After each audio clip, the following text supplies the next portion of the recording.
This is the story of two summer trips, one that began with a lovely canal-side view in Amsterdam, and the other ending at the side of a pool in a town south of Barcelona.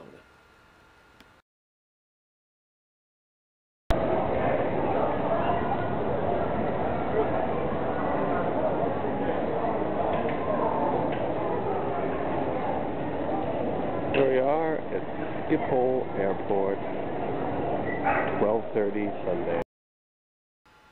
Here's Dan Robison standing outside the Hotel Viekman, where he, Will White, and I stayed for 3 days in Amsterdam.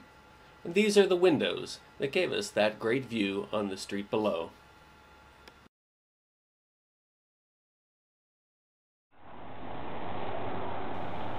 Dan and Will arrived first, claimed these cozy seats, and wouldn't let me sit in either one.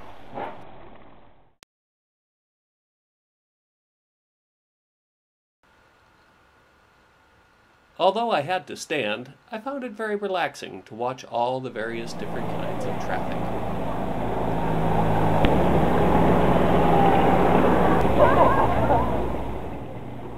Amsterdam is a fascinating city to explore, not least because of its canals.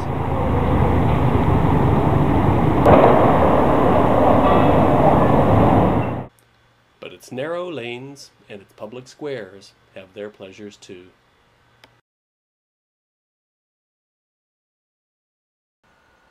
It was midsummer, the weather was lovely, and most of our dining was outdoors, for instance at the Café Américain. We also engaged in some beer drinking al fresco.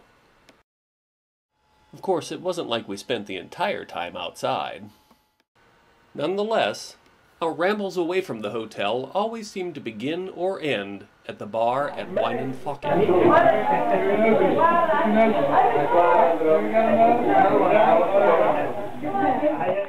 And in the late dusk on the evening of my 50th birthday, we had dinner outside the Three Sisters restaurant.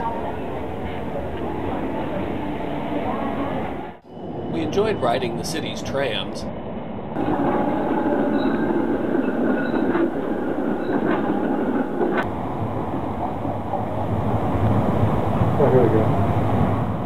And we took one to the train station for our day trip to Utrecht.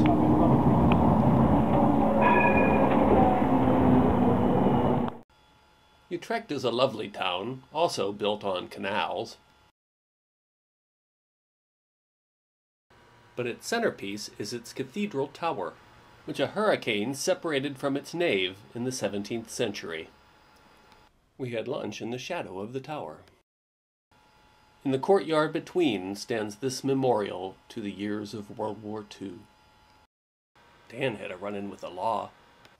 And later, when our train was late, I suggested we take the high-speed ice train, and in Amsterdam I reboarded it to get the camera I left behind. We laughed and laughed. And of course, this was a kind of dreamland for Captain Will White, who stopped to chat up a fellow skipper. Oh, wow, that's huge.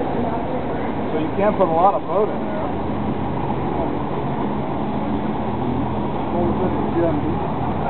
Yeah. So that cannot go to Germany? Meanwhile, Dan and I watched the boats go by and got to know one of the city's many friendly felines.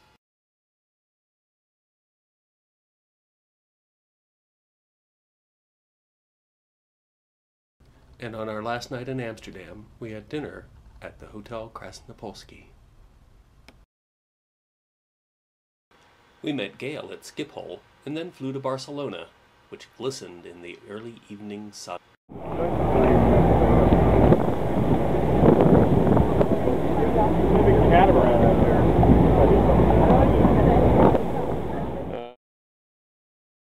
It was muggy midsummer, but we really enjoyed roaming the city.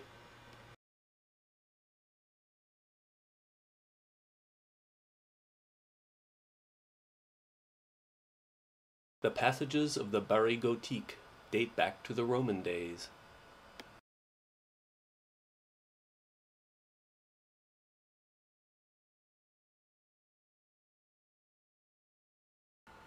We saw beaches, boats, art, architecture, and Christopher Columbus. In the courtyard of the cathedral, we watched the swans have lunch. Allà, mira, veus que mengen enciam? We spent a lot of time drinking outdoors, and it seemed that everywhere we went, music was in the air.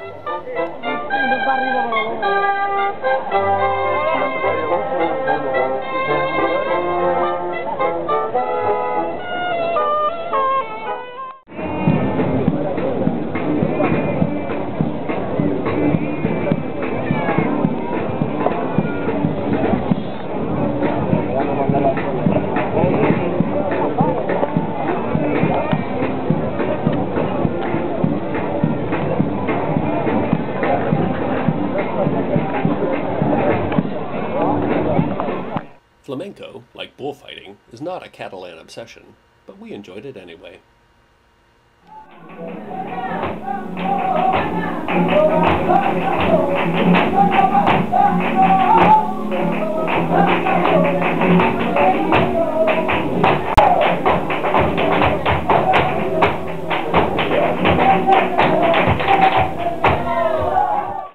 And one evening we made the requisite pilgrimage to Sagrada Familia.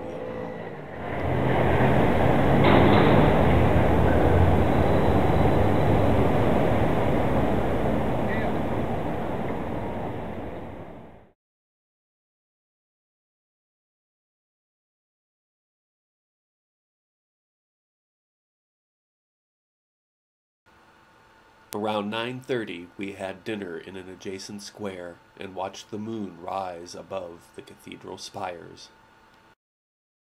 Gaudí designed furniture too, as we discovered at the Museu Nacional d'Art de Catalunya, which also had this lovely Joaquim Mir painting.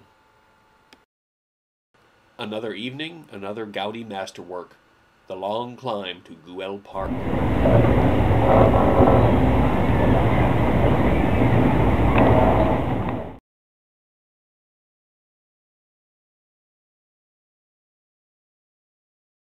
And that's how we spent our last evening in Barcelona, capping it at the Plaza de Catalunya.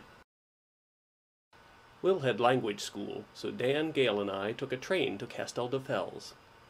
Our hotel was not 500 meters from the beach, and between them lay not one but two highways. So we rented this Renault and drove it to Girona, and then to Empúries with its Phoenician, Greek, and Roman ruins.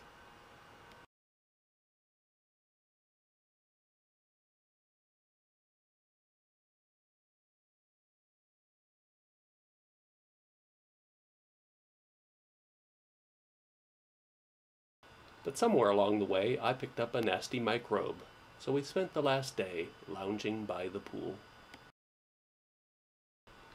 Until Will showed up unexpectedly, allowing us to reprise this photograph from 2 summers earlier.